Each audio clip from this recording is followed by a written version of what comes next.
और ऐसे में अब से थोड़ी देर के बाद राष्ट्रपति का संबोधन होगा। राष्ट्रपति देश को संबोधित करेंगे। राष्ट्रपति के संबोधन पर देश की निगाहें हैं। ये बड़ी जानकारी अब तक इस वक्त की ये बड़ी खबर आप तक पहुंचा रहे हैं। तो अब से थोड़ा इंतजार और थोड़े से इंतजार के बाद राष्ट्रपति का संबोधन देश के नाम। 78वें स्वतंत्रता दिवस का उत्सव मनाने की तैयारी कर रहे हैं। ये देखकर मुझे बहुत खुशी हो रही है। स्वाधीनता दिवस के अवसर पर लहराते हुए तिरंगे को देखना, चाहे वो लाल किले पर हो, राज्यों की राजधानियों में हो या हमारे आसपास हो, हमारे हृदय को उत्साह से भर देता है। ये उत्सव 140 करोड़ से अधिक देशवासियों के साथ अपने इस महान देश का हिस्सा होने की हमारी खुशी को अभिव्यक्त करता है। जिस तरह हम अपने परिवार के साथ विभिन्न त्योहार मनाते हैं, उसी तरह हम अपने स्वतंत्रता दिवस और गणतंत्र दिवस को भी अपने उस परिवार के साथ मनाते हैं जिसके सदस्य हमारे सभी देशवासी हैं। 15 अगस्त के दिन देश विदेश में सभी भारतीय ध्वजारोहण समारोह में भाग लेते हैं, देशभक्ति के गीत गाते हैं और मिठाइयाँ बांटते हैं। बच्चे सांस्कृतिक कार्यक्रम में भाग लेते हैं। जब हम बच्चों को अपने महान राष्ट्र तथा भारतीय होने के गौरव के बारे में बातें करते हुए सुनते हैं, तो उनके उद्गारों में हमें महान स्वतंत्रता सेनानियों की भावनाओं की प्रतिध्वनि सुनाई देती है। हमें ये अनुभव होता है कि हम उस परंपरा का हिस्सा है जो स्वाधीनता सेनानियों के सपनों और उन भावी पीढ़ियों की आकांक्षाओं को एक कड़ी में पिरोते हैं, जो आने वाली वर्षों में हमारे राष्ट्र को अपना संपूर्ण गौरव पुनः प्राप्त करते हुए देखेंगे। इतिहास की इस श्रृंखला की एक कड़ी होने का बोध हमारे अंदर विनम्रता का संचार करता है। ये बोध हमें उन दिनों की याद दिलाता है जब हमारा देश विदेशी शासन के अधीन था। राष्ट्रभक्ति और वीरता से ओतप्रोत देश प्रेमियों ने अनेक जोखिम उठाए और सर्वोच्च बलिदान दिए। हम उनकी पावन स्मृति को नमन करते हैं। उनके अथक प्रयासों के बल पर भारत की आत्मा सदियों की नींद से जाग उठी। अंतर्धारा के रूप में सदैव विद्यमान रही हमारी विभिन्न परंपराओं और मूल्यों को पीढ़ी दर पीढ़ी हमारे महान स्वाधीनता सेनानियों ने नई अभिव्यक्ति प्रदान की। मार्गदर्शक नक्षत्र की तरह राष्ट्रपिता महात्मा गांधी ने स्वाधीनता संग्राम की विभिन्न परंपराओं और उनकी विविध अभिव्यक्तियों को एकजुट किया। साथ ही सरदार पटेल, नेताजी सुभाष चंद्र बोस और बाबा साहेब आम्बेडकर तथा भगत सिंह और चंद्रशेखर आजाद जैसे अनेक महान जननायक भी सक्रिय थे। ये एक राष्ट्रव्यापी आंदोलन था जिसमें सभी समुदायों ने भाग लिया। आदिवासियों में तिलका मांझी, बिरसा मुंडा, लक्ष्मण नायक और फूलो जानो जैसे कई अन्य लोग थे जिनके बलिदान की अब सराहना हो रही है। हमने भगवान बिरसा मुंडा की जयंती को जनजातीय गौरव दिवस के रूप में मनाना शुरू किया है। अगले वर्ष उनकी 150वीं जयंती का उत्सव राष्ट्रीय पुनर्जागरण में उनके योगदान को और अधिक गहराई से सम्मान देने का अवसर होगा। मेरे प्यारे देशवासियों, आज 14 अगस्त को हमारे देश विभाजन विभीषिका स्मृति दिवस मना रहा है। ये विभाजन की भयावहता को याद करने का दिन है। जब हमारे महान राष्ट्रों का विभाजन हुआ तो लाखों लोगों को मजबूरन पलायन करना पड़ा। लाखों लोगों को अपनी जान गंवानी पड़ी। स्वतंत्रता दिवस मनाने से एक दिन पहले हम उस अभूतपूर्व मानवीय त्रासदी को याद करते हैं और उन परिवारों के साथ एकजुट होकर खड़े होते हैं जो छिन्न भिन्न कर दिए गए थे। हम अपने संविधान की 75वीं वर्षगांठ मना रहे हैं। हमारी नवस्वाधीन राष्ट्र की यात्रा में गंभीर बाधाएं आई है। न्याय, समानता, स्वतंत्रता और बंधुता के संवैधानिक आदर्शों पर दृढ़ रहते हुए हम इस अभियान के साथ आगे बढ़ रहे हैं कि भारत विश्व पटल पर अपना गौरवशाली स्थान पुनः प्राप्त करे। इस वर्ष हमारे देश में आम चुनाव हुए, कुल मतदाताओं की संख्या लगभग 97 करोड़ थी, जो एक ऐतिहासिक कीर्तिमान है। मानव समुदाय इतिहास की सबसे बड़ी चुनाव प्रक्रिया का साक्षी बने। इस तरह के विशाल आयोजन के सुचारू और त्रुटि रहित संचालन के लिए भारत का निर्वाचन आयोग बधाई के योग्य है। मैं उन सभी कर्मचारियों और सुरक्षा कर्मियों का आभार व्यक्त करती हूँ, जिन्होंने भीषण गर्मी का सामना करते हुए मतदाताओं की मदद की। इतनी बड़ी संख्या में लोगों द्वारा मताधिकार का प्रयोग करना वस्तुतः लोकतंत्र की विचारधारा का प्रबल समर्थन है। भारत द्वारा सफलतापूर्वक चुनाव आयोजित करने से पूरे विश्व में लोकतांत्रिक शक्तियों को ताकत मिलती है।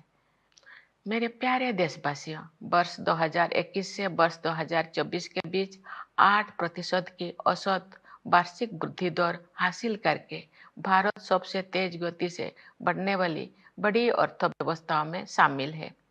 इससे न केवल देशवासियों के हाथों में अधिक पैसा आया है, बल्कि गरीबी रेखा से नीचे रहने वाले लोगों की संख्या में भी भारी कमी आई है। जो लोग अभी भी गरीबी से पीड़ित हैं, उनकी सहायता करने के साथ साथ उन्हें गरीबी से बाहर निकालने के लिए भी सभी प्रयास किए जा रहे हैं। उदाहरण के लिए कोविड-19 के शुरुआती चरण में आरंभ की गई पीएम गरीब कल्याण अन्न योजना के तहत लगभग 80 करोड़ लोगों को मुफ्त राशन दिया जा रहा है, जो ये भी सुनिश्चित करते हैं कि जो लोग हाल ही में गरीबी से बाहर आए हैं, उन्हें पुनः गरीबी में जाने से रोका जा सके। ये हम सभी के लिए गर्व की बात है कि भारत दुनिया की 5वीं सबसे बड़ी अर्थव्यवस्था बन गए हैं और हम शीघ्र ही विश्व की 3 शीर्षस्थ अर्थव्यवस्थाओं में स्थान प्राप्त करने के लिए तैयार है। ये सफलता किसानों और श्रमिकों की अथक मेहनत, नीति निर्माताओं और उद्यमियों की दूरगामी सोच तथा देश के दूरदर्शी नेतृत्व के बल पर ही संभव हो सकी है। हमारे अन्नदाता किसानों ने उम्मीदों से बेहतर कृषि उत्पादन सुनिश्चित किया है। ऐसा करके उन्होंने भारत को कृषि क्षेत्र में आत्मनिर्भर बनाने और हमारे देशवासियों को भोजन उपलब्ध कराने में अमूल्य योगदान दिया है। हाल के वर्षों में इंफ्रास्ट्रक्चर को काफी बढ़ावा मिला है। सुविचारित योजनाओं एवं प्रभावी कार्यान्वयन ने सड़कों और राजमार्गों, रेलवे और बंदरगाहों का जाल बिछाने में मदद की है। भावी प्रौद्योगिकी की अद्भुत क्षमता को ध्यान में रखते हुए सरकार ने सेमीकंडक्टर और आर्टिफिशियल इंटेलिजेंस जैसे कई क्षेत्रों को बढ़ावा देने पर विशेष बल दिया है। साथ ही स्टार्टअप्स के लिए एक आदर्श इकोसिस्टम भी बनाया है, जिससे उनके विकास को गति मिलेगी। इससे निवेशकों में भारत के प्रति आकर्षण और अधिक बढ़ गया है। बढ़ती हुई पारदर्शिता के साथ बैंकिंग और वित्तीय क्षेत्रों की कार्यकुशलता में वृद्धि हुई है। इन सभी बदलाव में अगले दौर के आर्थिक सुधारों और आर्थिक विकास के लिए मंच तैयार कर दिया है, जहां से भारत विकसित देशों की श्रेणी में शामिल हो जाएगा। तेज गति से हो रही न्यायपरक प्रगति के बल पर वैश्विक परिदृश्यों में भारत का कद ऊंचा हुआ है। G20 की अपनी अध्यक्षता के सफलतापूर्वक विश्व शांति और समृद्धि के विस्तार हेतु करना चाहता है। मेरे प्यारे देशवासियों, हमें संविधान निर्माता डॉक्टर B.R. अम्बेडकर के शब्दों को भी सदैव याद रखना चाहिए। उन्होंने ठीक ही कहा था और मैं उन्हें उद्धृत करती हूँ। हमें अपने राजनीतिक लोकतंत्र को सामाजिक लोकतंत्र भी बनाना चाहिए। राजनीतिक लोकतंत्र तब तक नहीं टिक सकता जब तक कि उसके आधार में सामाजिक लोकतंत्र ना हो।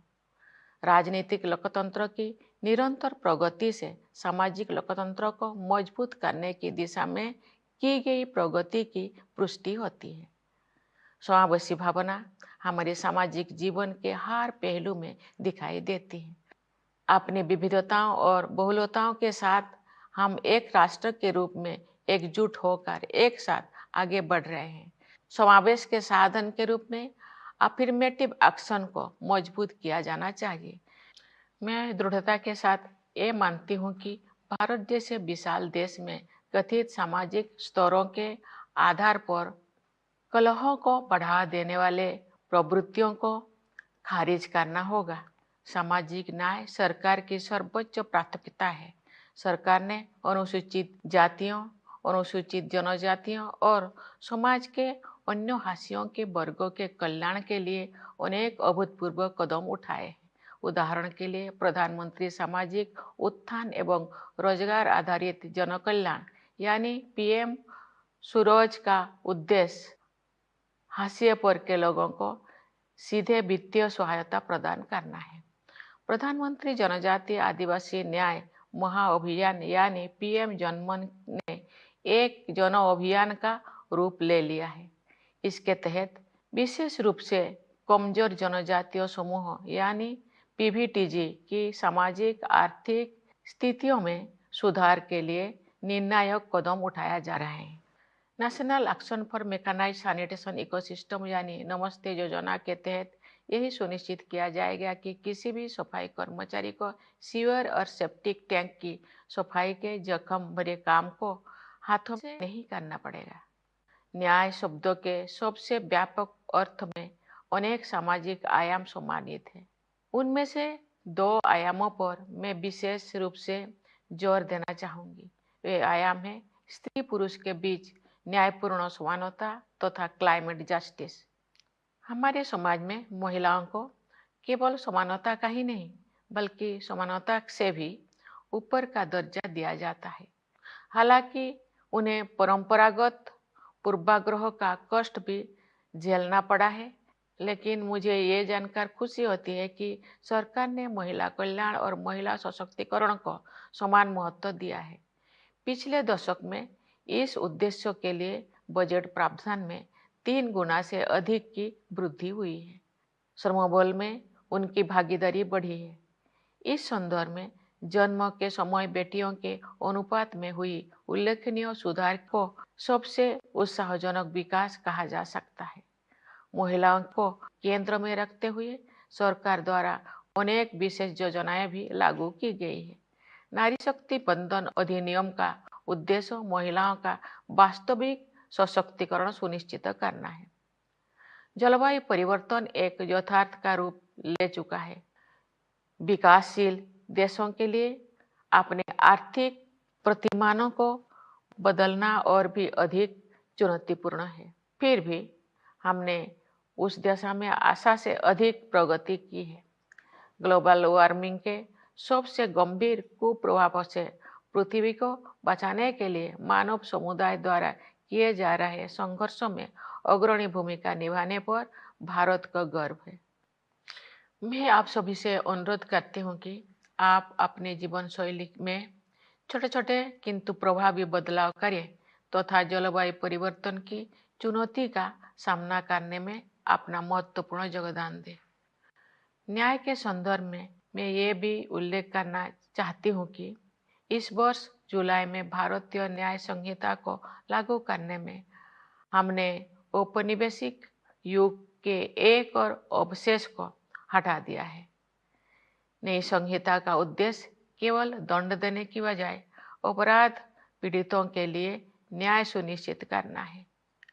मैं इस बदलाव को स्वाधीनता सेनानियों के प्रति श्रद्धांजलि के रूप में देखती हूँ।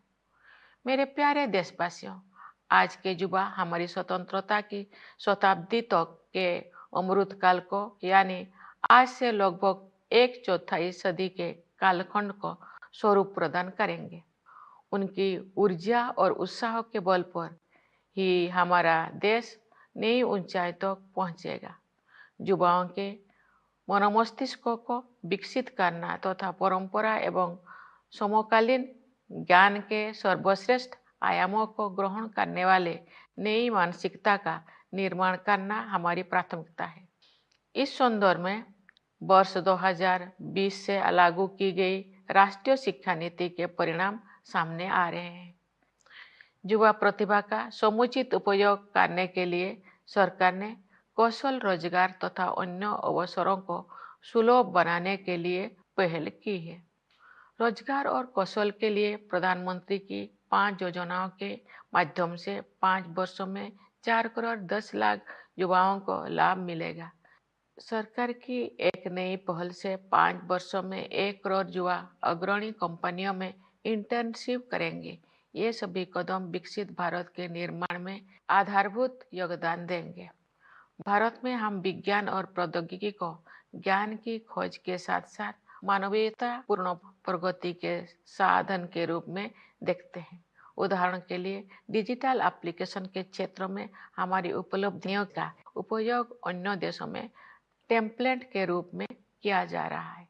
हाल के वर्षों में भारत ने अंतरिक्ष अनुसंधान के क्षेत्र में अभूतपूर्व प्रगति की है। आप सभी के साथ में भी अगले साल होने वाले गगनयान मिशन के शुभारंभ की उत्सुकता से प्रतीक्षा कर रही हूँ। इस मिशन के तहत भारत के पहले मानव अंतरिक्ष यान में भारतीय अंतरिक्ष टीम को अंतरिक्ष में ले जाया जाएगा। खेल के जगत भी एक ऐसा क्षेत्र है जिसमें हमारे देश ने पिछले दशक में बहुत प्रगति की है। सरकार ने खेल के बुनियादी ढांचे के विकास को समुचित प्राथमिकता दी है और इसके परिणाम सामने आ रहे हैं। हाल ही में संपन्न पेरिस ओलंपिक खेलों में भारतीय दल ने अपना उत्कृष्ट प्रयास किया। मैं खिलाड़ियों की निष्ठा और परिश्रम की सराहना करती हूँ। उन्होंने युवाओं में प्रेरणा का संचार किया है। क्रिकेट में भारत ने T20 विश्व कप जीता, जिससे बड़ी संख्या में क्रिकेट प्रेमी आनंदित हुए। शतरंज में विलक्षण प्रतिभा वाले युवा खिलाड़ियों ने देश को गौरवान्वित किया है। इसे शतरंज में भारतीय युग का आरंभ माना जा रहा है। बैडमिंटन, टेनिस और अन्य खेलों में हमारे युवा खिलाड़ी विश्व मंच पर अपनी पहचान बना रहे हैं। उनकी उपलब्धियों ने अगले पीढ़ी को भी प्रेरित किया है। मेरे प्यारे देशवासियों, पूरा देश स्वतंत्रता दिवस मनाने के लिए तत्पर है। इस उल्लासपूर्ण अवसर पर मैं आप सबको एक बार फिर बधाई देती हूँ। मैं सेनाओं के उन बहादुर जवानों को विशेष बधाई देती हूँ जो अपनी जान का जोखिम उठाते हुए भी हमारे स्वतंत्रता की रक्षा करते हैं। मैं पुलिस और सुरक्षा बलों के कर्मियों को बधाई देती हूँ जो पूरे देश में सतर्कता बनाए रखते हैं। मैं न्यायपालिका और सिविल सेवाओं के सदस्यों के साथ साथ विदेशों में नियुक्त हमारे दूतावासों के कर्मियों को भी अपनी शुभकामनाएं देती हूँ। हमारे प्रवासी समुदाय को भी मेरी शुभकामनाएं। आप सब हमारे परिवार का हिस्सा है। आपने अपनी उपलब्धियों से हमें गौरवान्वित किया है। आप सब विदेशों में भारत की संस्कृति और विरासत का गर्व के साथ प्रतिनिधित्व करते हैं। एक बार फिर मेरी ओर से सभी को स्वाधीनता दिवस की हार्दिक शुभकामनाएं। धन्यवाद। जय हिंद, जय भारत। इसी के साथ